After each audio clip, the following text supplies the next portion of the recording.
Sébastien, ouais. Dis-nous un peu comment tu as connu la causerie. Moi j'ai connu la causerie. J'ai connu la causerie parce que Wesley je le connais depuis très longtemps, depuis l'école de Newcastle. Wesley habitait à côté de chez moi, il dormait chez moi, pas du tout, il dormait chez moi des fois.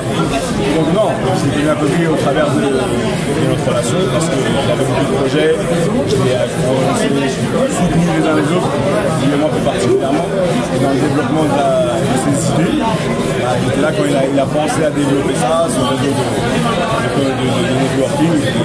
C'est comme ça que j'ai connu la causerie au travers de Wesley et de ses idées. Beaucoup d'idées, mais celle-là c'est l'une des meilleures qu'il a eues. Bon, ça faisait quoi d'être nommé parmi les meilleurs consultants? Ça m'a fait rigoler. Ça m'a fait rigoler quand il m'a dit que j'allais être nommé. En fait, pour moi, c'était drôle. Vraiment, c'était drôle parce que je ne pensais même pas être un consultant réellement. Parce que pour moi, c'était pas quelque chose de principal, c'est quelque chose qui arrivait sur le tard. Et que apparemment, je fais pas trop mal. Donc, ça prend fier quand même. C'est pas mal, c'est pas mal. C'est bien. Mais comment passer de footballeur à consultant? Bah, je vais pas à dire ça. Pour moi, c'est une question à laquelle j'ai pas envie de répondre parce que c'est le cliché. Et parce que pour moi, c'est pas mon activité principale.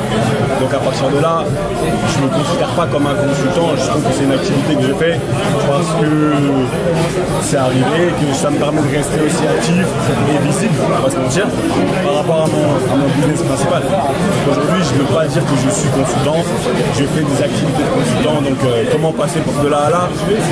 J'ai pas trop envie de répondre à cette question parce que ça donnerait trop de poids au cliché du footballeur qui doit devenir entraîneur, consultant, etc. Et ça, j'aime plus, c'est ce que je combats. Alors, si tu pouvais nous donner les points clés de la causerie, dire la causerie, ça marche, c'est parce que ça.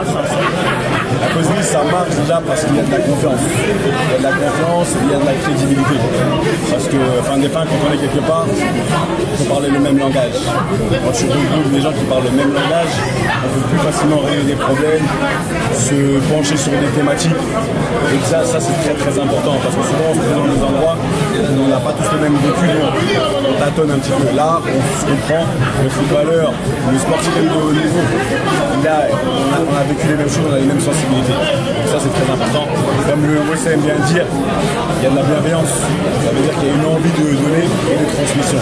Parce qu'on donne aux autres, on a eu beaucoup, on a beaucoup pris, peu importe le niveau. Et là, on a tous cette envie de redonner, chacun à son niveau. Et je pense que le networking, ça vient après parce que pour moi, il faut d'abord savoir qui on est, ce qu'on aime, ce qu'on veut donner, pour pouvoir après converger ensemble pour bouger. Pour moi, c'est pour ça que la causerie, c'est quelque chose qui commence et qui va durer. Parce que fin des fins, moi, je vois une longévité dans ce projet. Merci beaucoup, Mickaël. Malgré qu'on a notre différence d'âge, mais je savais qu'il était au centre au Havre. Lui, il me regardait un peu parce qu'il était plus jeune, donc il me regardait d'en bas, mais on sait, voilà, on sait que quand on est passé au centre, on sait que ça forge une personne, ça aide aussi certainement à vouloir s'entraider. Et pour le coup, on se dit que les éducateurs du moment ont très bien fait leur job quand on voit la réussite de Wesley aujourd'hui dans ce qu'il fait avec la causerie. Et parce que comme je dis toujours, il y a toujours quelque chose qui est de base comme important. Pour ça, je détestais son père, mais son père me fait suivre qu'effectivement la suite au centre de formation aide aussi dans l'éducation d'une personne et surtout l'ouverture d'esprit même, j'ai envie de dire, à cette vie sociale qu'on doit affronter tous demain, parce que qu'on soit footballeur ou pas, dans tous les cas on reste humain avant tout et ça c'est le plus important. Alors justement, vous qui connaissez la causerie, comment est-ce que vous pouvez le définir en quelques mots? Quels sont les points forts qui font que la causerie c'est quelque chose vraiment qui est amené à se développer?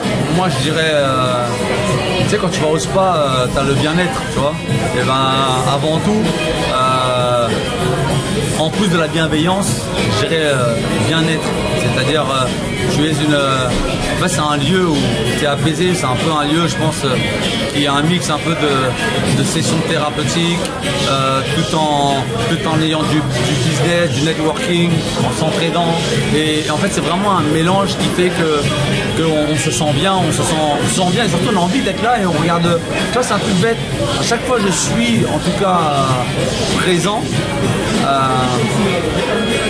Tu vois, un truc bête, je sors pas le téléphone par exemple, je sors pas le téléphone pour regarder l'heure qu'il est ou qu'est-ce qui. Et en fait, toutes ces petites choses, en fait, ce sont des personnes qui sont là pour les mêmes buts. Et il y a peu de lieux comme ça où tu as envie de passer et de passer du temps pour le coup avec des personnes qui sont dans le besoin ou qui sont dans des futurs entrepreneurs, des futures personnes ambitieuses qui ont envie de simplement s'investir dans quelque chose. Et donc c'est avant tout voilà c'est ça, moi j'ai envie de dire le bien-être, si j'ai envie et qui pour moi qui caractérise aussi pour le coup Wesley, parce que c'est quelqu'un qui est vraiment bienveillant de fou. Wesley, tu as signé ton premier contrat à Liverpool à 17 ans.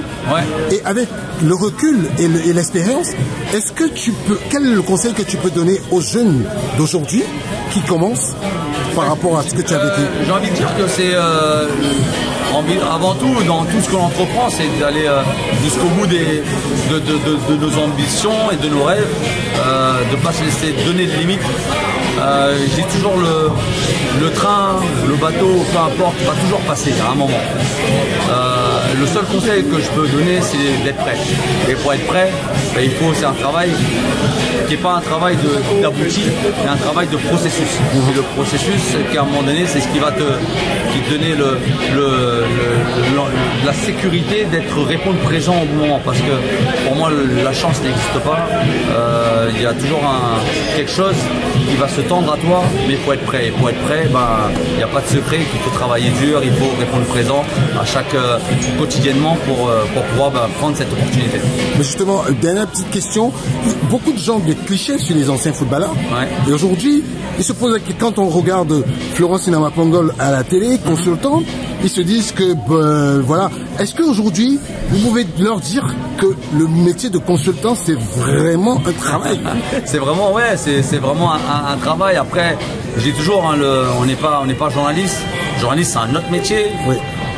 Qui, pour le coup, un métier où il y a une école, où il y a des diplômes pour aller faire ça. C'est pour ça que je dis toujours, le journaliste, c'est un vrai métier à la télé qui est différent d'un consultant. Parce que nous, le consultant, on parle de nos acquis, on parle de ce qu'on a entre guillemets, on a touché. C'est-à-dire, on a touché le terrain, on a touché la matière du ballon rond. Donc à partir de là, on peut se permettre d'avoir une analyse qui est, pour le coup, très réaliste sur tel choix, pourquoi tel choix, pourquoi pas l'autre, etc. Par contre, je serais incapable de tenir 1 million de personnes devant leur canapé pour présenter une émission ou pour commenter un match des fois qui est très très nul. Je veux dire, commenter un match très très nul et garder les personnes sur leur canapé, c'est un vrai métier. C'est un vrai métier et ça s'appelle du journaliste. Du journalisme, et ça pour le coup c'est outre que la note. Après oui, effectivement c'est un vrai métier parce que le consultant, parce que tu le travailles, parce que tu dois suivre les matchs, tu dois pouvoir répondre présent sur la bonne tactique, le bon système que tel entraîneur possède ou utilise. Et c'est sûr que pour moi aujourd'hui c'est plus facile.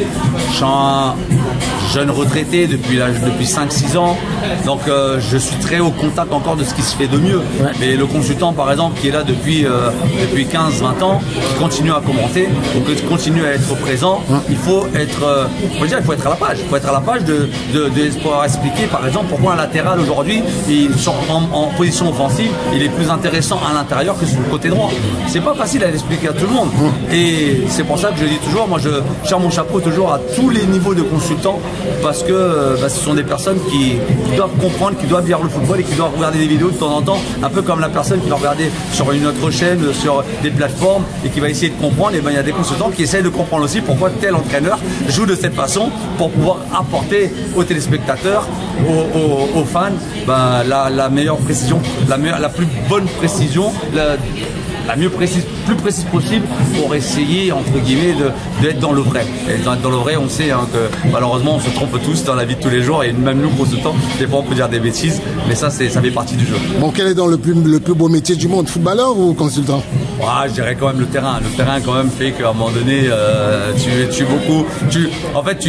détiens beaucoup plus ton truc entre tes mains. Tu vois ce que je veux dire? Quand tu es consultant, tu as autre chose parce que déjà tu dépends de la qualité du match que tu vas commenter. Donc ça c'est déjà autre chose.